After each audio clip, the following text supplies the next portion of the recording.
মুমিনের কাছে সবচাইতে দামি জিনিস হচ্ছে তার ঈমান। ঈমান যদি চলে যায় সে সব হারালো, তার কিচ্ছু নাই। আর ঈমান যদি তার থাকে, তার সব হারিয়ে গেল, তার কিচ্ছু যায় আসে না। চিল্লায় বলেন ঠিক কিনা? এজন্য আমরা সব সময় কামনা করি যে আল্লাহ তাআলা আমাদেরকে ঈমানের সাথে রাখুক। আমরা পড়ি আমিন। এজন্য সব সময় শুকরিয়া করতে হবে একজনের, যিনি আমাদেরকে ঈমানের উপর থাকার তৌফিক এনায়েত করেছেন। তিনি কে? আল্লাহর শুকরিয়া কি কম কম না বেশি বেশি?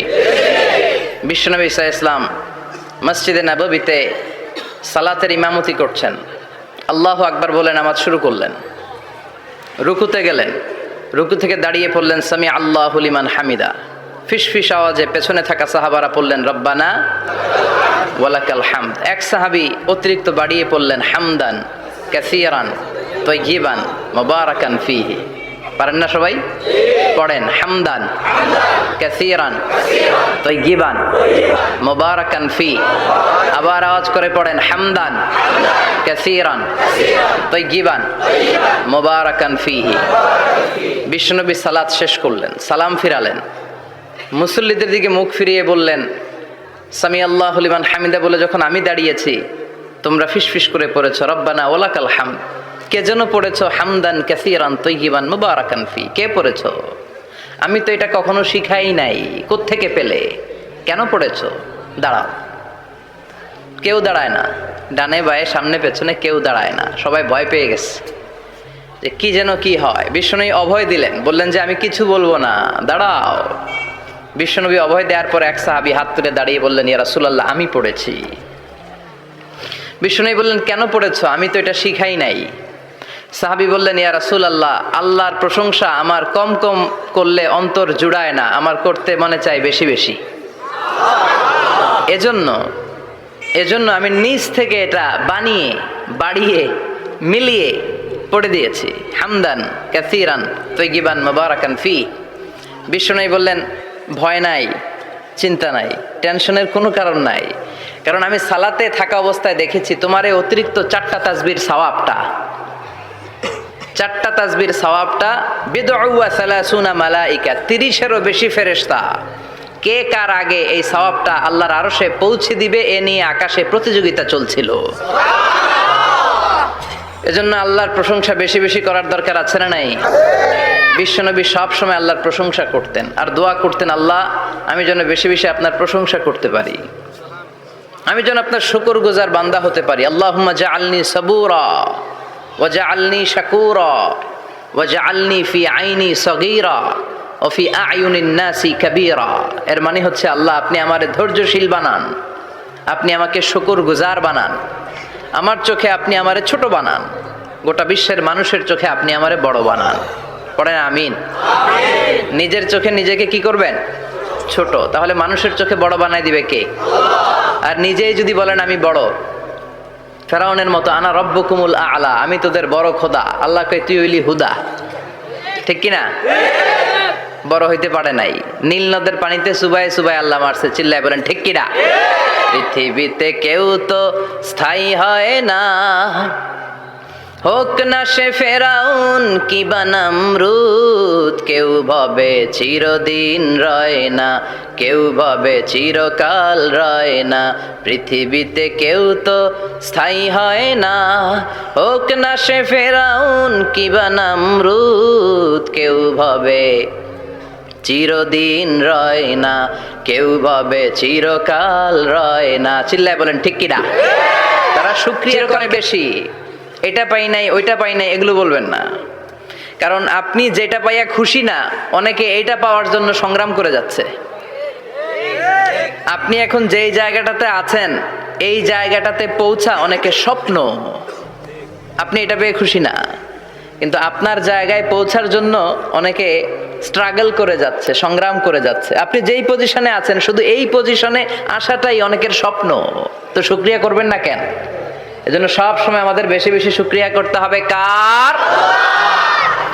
রব্বুল আলামিন বলেন কুল লাউ কানাল বাহরু মিদাদাল লিকালিমাতি রাব্বি লানাফিদাল বাহরু ক্বাবলা আন তানফাদা কালিমাতু রাব্বি ওয়ালাউ জিনা বিমিসলিহি মাদাদা, সাগরের জলকে কালি করে,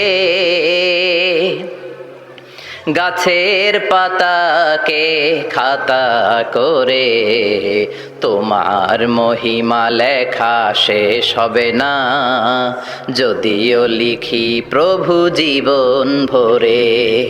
সাগরের জলকে কালি করে, গাছের পাতাকে খাতা করে, তোমার মহিমা লেখা শেষ হবে না, যদিও লিখি প্রভু জীবন ভরে। সাগরের জলকে কালি করে, চিল্লায় বলেন ঠিক কিনা? সব সাগর মহাসাগরের জল যদি কালি হয়ে যায়, কি উপমা দিলেন আল্লাহ! সব সাগরের পানি যদি কালি হয়ে যায়, সব গাছের পাতাও যদি খাতা হয়ে যায়, আর সাগরের জল নামক কালি দিয়ে গাছের পাতা নামক খাতার উপরে যদি আমি আল্লাহর প্রশংসা তোমরা লিখতে শুরু করে দাও, সাগরের জল শেষ হয়ে যাবে, গাছের সব পাতাগুলো ফুরিয়ে যাবে, আমি আল্লাহর প্রশংসা করে শেষ করা যাবে না। সুবহানাল্লাহ বাড়িতে যায় বলবেন। সাগরের জল, চারটেখানে কথা। কয়টা সাগর দেখছেন আপনি? কয়টা সাগর ঘুরছেন? প্রশান্ত মহাসাগর দেখছেন আপনি? আটলান্টিক মহাসাগর দেখেছি আমরা? দেখি নাই। প্রশান্ত মহাসাগরের সবচেয়ে গভীর জায়গার নাম মারিয়ানা ট্রেঞ্চ। প্রায় 36,000 ফিট ওইটা ডেপথ, গভীরতা। কয় হাজার ফিট গভীর? আপনার বাড়ির যে পুকুর কয় হাত গভীর? হ্যাঁ, 36,000 ফিট। কেন ইমাজিন, কল্পনা করতে পারেন 36,000 ফিট গভীর এটা মারিয়ানা ট্রেঞ্চ, প্রশান্ত মহাসাগর। আর এই পৃথিবীর সবচেয়ে উঁচু যে পাহাড়টা, এটার নাম মাউন্ট এভারেস্ট। এটার উচ্চতা প্রায় অ্যাপ্রক্সিমেটলি রাউন্ড 29,000 ফিট। পাহাড়, পৃথিবীর সবচেয়ে উঁচু পর্বত শৃঙ্গ মাউন্ট এভারেস্ট 29,000 ফিট। আর পৃথিবীর সবচেয়ে গভীর সাগর, প্রশান্ত মহাসাগরের সবচেয়ে গভীর জায়গা মারিয়ানা ট্রেঞ্চ, ওইটা নাকি 36,000 ফিট। তাহলে ওই পাহাড়কে তুলে ধরে এনে প্রশান্ত মহাসাগরের সবচেয়ে গভীর জায়গা মারিয়ানা ট্রেঞ্চের উপর যদি ছেড়ে দেয়া হয়, পুরো পাহাড় ডুবে যাবে। সুবহানাল্লাহ নাই? পুরো পাহাড় ডুবে যাবে, উপরে পানি থেকে যাবে প্রায় 7,000 ফিট। আল্লাহু আকবার। এই পৃথিবীর দ্বিতীয় গভীরতম সাগরের নাম আটলান্টিক মহাসাগর। এই সাগরের সবচেয়ে গভীর জায়গার নাম হচ্ছে পুয়ের্টো। এই পুয়ের্টো গভীরতা প্রায় 33,000 ফিট। কত? আর সবচেয়ে বড় পাহাড় 29,000 ফিট। তো এই সাগরেও যদি বড় পাহাড়টা, পৃথিবীর সবচেয়ে উঁচুতম পর্বত শৃঙ্গকে এনে ছেড়ে দেয়া হয়, পুরো পাহাড় পানিতে তলিয়ে তো যাবেই, এর উপরে আরো পানি থেকে যাবে 4,000 ফিট। সাগর, মহাসাগর, পানি বেশি না কম? জোরে বলেন। কি বিশাল আটলান্টিক মহাসাগর! লম্বায় তো অনেক বড়, আড়াআড়ি ভাবে এটারে ক্রস করে অনেক প্লেন, অনেক বিমান। আগে কনকর্ড ক্রস করতো হিথ্রো এয়ারপোর্ট থেকে জন এফ কেনেডি এয়ারপোর্টে ল্যান্ড করার জন্য। ঘন্টায় 1000 মাইল বেগে ছুটতো এই প্লেনগুলো। তারপরেও আড়াআড়ি ভাবে, লম্বায় না, আড়াআড়ি ভাবে আটলান্টিক মহাসাগরকে ক্রস করতে 3-4 ঘন্টা লেগে যেত। প্লেন যদি ঘন্টায় চলে 1000 মাইল বেগে, আর আটলান্টিক মহাসাগরের পাশ যেটা প্রশস্ত, এটা ক্রস করতে যদি 3 ঘন্টা লাগে, তাহলে পাশে কয় হাজার কিলোমিটার? 3,000 কিলোমিটার। সুবহানাল্লাহ কইবেন না? এত বিশাল বিশাল সাগর। সাগর কি, মহাসাগর কি এই দুইটা, যে প্রশান্ত আর আটলান্টিক? না, ভারত মহাসাগর, উত্তর মহাসাগর, দক্ষিণ মহাসাগর, বঙ্গোপসাগর, কৃষ্ণ সাগর, ভূমধ্য সাগর, লোহিত সাগর, চায়না সাগর, শত শত সাগরে ভরপুর মহাবিশ্ব। এই সব সাগরের পানি যদি কালি হয়ে যায়, কি হয়ে যায়? আর পৃথিবীতে যত গাছ আছে, সব গাছের পাতা যদি খাতা হয়ে যায়, গাছ কয়টা আছে কুমিল্লায়? হ্যাঁ, অভাব নাই। তো কুমিল্লাতেই যদি অভাব নাই, তাহলে আফ্রিকার জঙ্গলের কি অবস্থা? কি পরিমাণে গাছ, বৃক্ষরাজি আল্লাহ তৈরি করেছেন। এই সব গাছের পাতা যদি এরকম খাতা হয়ে যায়, আর এই সাগরের জল নামক কালি দিয়ে যদি এই খাতায় আল্লাহর জিকির লিখতে শুরু করেন, প্রশংসা লিখতে শুরু করেন, গাছের পাতাও শেষ, সাগরের পানিও শেষ, শেষ হবে না আল্লাহর জিকির আর প্রশংসা করেন। আল্লাহু আকবার। এজন্য সব সময় প্রশংসা করতে হবে একজন সত্তার, তিনি কে? প্রতিদিন ভাবতে হবে যে দাদা চলে গেল, বাবা চলে গেল, আমিও ওই একই পথের যাত্রী। দ্য ডেস্টিনেশন ইজ সেম, গন্তব্য এক, কেউ আগে কেউ পরে। এটাই ওয়াজ, এটাই দামি ওয়াজ। এটা মনে রাখলেই মানুষ আর চুরি করতে পারে না, মিথ্যা বলতে পারে না, ইফটিজিং করতে পারে না, পরকিয়া করতে পারে না, মতের বিরুদ্ধে গেলে তারে রামদা দিয়ে কোপাইতে পারে না। চিল্লা এখন ঠিক কিনা? এটাই হচ্ছে ইসলাম। আখিরাতের স্মরণ, যিকরাদ্দার, চলে যেতে হবে। ছোট্ট আছি, বড় হব। এই যে দাড়ি পাকা মুরব্বীরা যারা আছেন, ওনার মায়ের পেট থেকে তো এরকম সাদা দাড়ি নিয়ে বেরিয়েছিল না? ছোট্ট বাচ্চা হয়ে এসেছিল, ওনারা ওয়া ওয়া করে কেঁদেছে। শৈশব, কৈশোর, যৌবন, প্রৌঢ়ত্ব, বার্ধক্য, বয়সের ভার, চুল আর দাড়ির শুভ্রতা। আগে ছিল সিঙ্গেল, হয়েছে ডবল, এরপরে হয়েছে মেয়ের বাপ, এরপরে শ্বশুর, এরপরে নানা। This is the circle of life. এটাই সার্কেল, রাউন্ড, এভাবে ঘুরে আবার চলে যেতে হবে। এই চিন্তাটা যদি মাথায় থাকে, ওই লোক টেন্ডারবাজি করতে পারে, চাঁদাবাজি, ইফটিজিং, মিথ্যা বলতে পারে, যৌতুক খেতে পারে। এজন্য সব সময় give yourself the reminder of আখিরা। আখিরাতের রিমাইন্ডার নিজেরাই নিজে দেন। অন্যায় হয়ে গেলে, ভুল হয়ে গেলে রিমাইন্ডার দেন যে থাকতে আসি নাই, চলে যাব। কেউ থাকতে পারে নাই, নবীরাও পারে নাই। যেই মালাকুল মাউত রুহু কবজ করে, ওই ফেরেশতা থাকতে পারছে? চলে গেছে। আমাদেরকে চলে যেতে হবে। আল্লাহ বুঝার তৌফিক দাও। কোরআন দিয়ে দেশ চলুক আমরা চাই না? কোরআন দিয়ে সমাজ চলুক আমরা চাই না? কোরআনের ভেতরে সব সমস্যার সমাধান দিয়েছে কে?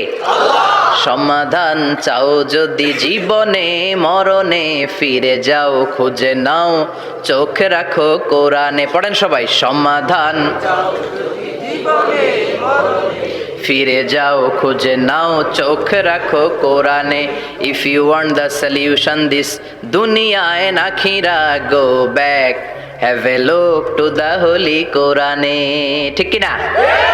গো back, sit down and have a look to the Quran. বসো, ঠান্ডা মাথায় দেখো কোরআনে কি বলেছে আল্লাহ। প্রবলেম সলভিং মেথোডোলজি, সব সমস্যার সমাধান এই কোরআনে আছে না নাই? আসুন আমরা জানার চেষ্টা করি। আল্লাহ তুমি তৌফিক দাও, পড়েন আমিন। আমি আপনাদের খেদমতে সূরা ইয়াসিন থেকে তেলাওয়াত করছি। টের পাইছেন? ইয়াসিন মুখস্থ আছে কার কার? আর উঠবে না হাত? মাশাআল্লাহ। অর্ধেক মুখস্থ আছে কার দেখি? আচ্ছা, প্রথম 5 আয়াত মুখস্থ আছে কার? আচ্ছা, এই সূরার নাম আজকে প্রথম শুনছেন কে কে? হাত তোলেন। নাম সবাই শুনছে, তাই না? আল্লাহ কবুল করো। আরো জোরে পড়েন আমিন। তো সূরাতু ইয়াসিন থেকে আজকে আমরা কথা শুনবো ইনশাআল্লাহ। পড়েন যতটুকু আমাদের সাধ্যে কুলায়।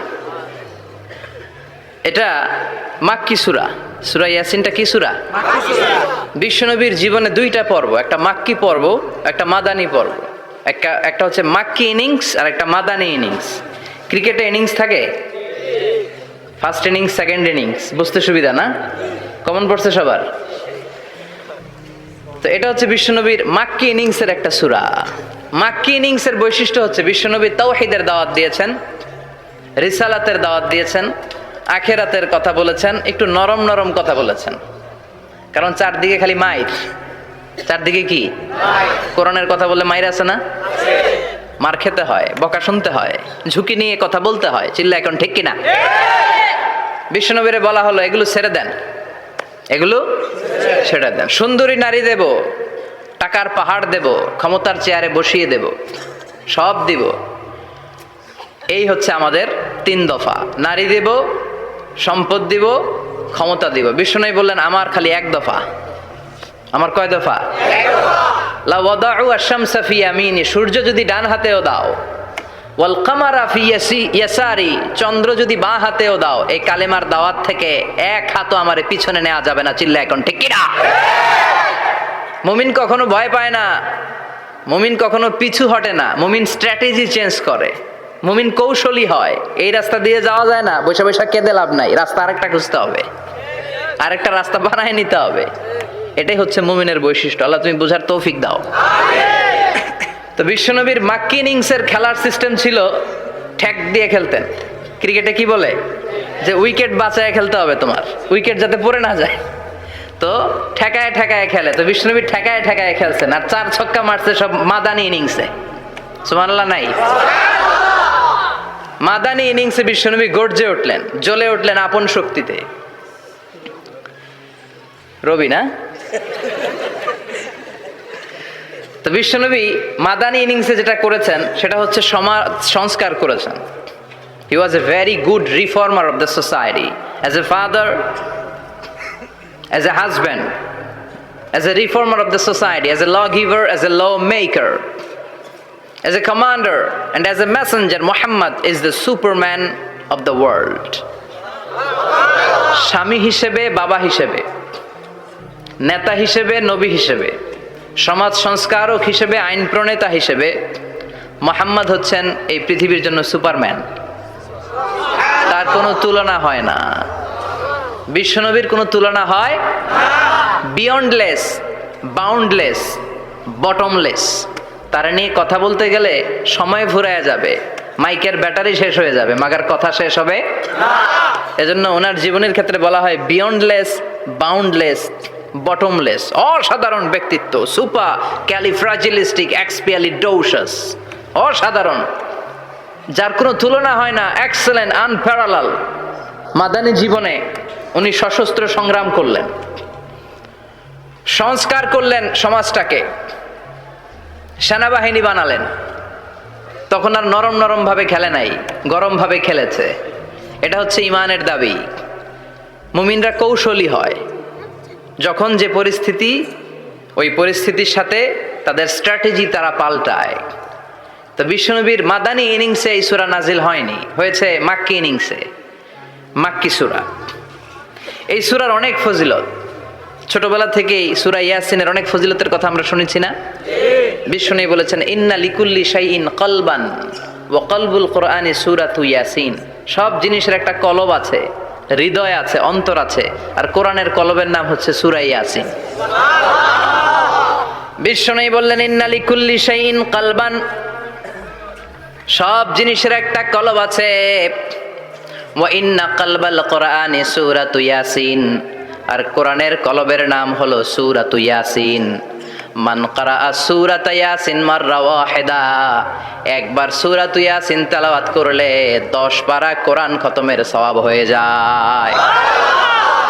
বিশ্বনবী বলতেন ইন্না ফিল জাসাদি মুদগা, দেহে একটা গোশতের টুকরা আছে, ইযা সালুহাত সালুহাল জাসাদু কুল্লু, এই দেহের গোশতের টুকরা যদি ভালো হয়ে যায় পুরো দেহটারে ভালো করে দেয় কে? আল্লাহ। এই দেহের গোশতের টুকরাটা যদি পচে যায় পুরো দেহটারে নষ্ট করে দেয় কে? বিশ্বনবী বললেন আলা ওয়াহিয়াল কলব, ওই টুকরাটার নাম হলো কলব। টুকরাটার নাম কি? এজন্য কলবের মধ্যে আল্লাহর জিকির বসাইতে হবে। কি বসাবেন? নাকি আয়না বসাবেন? আয়না বসায় না?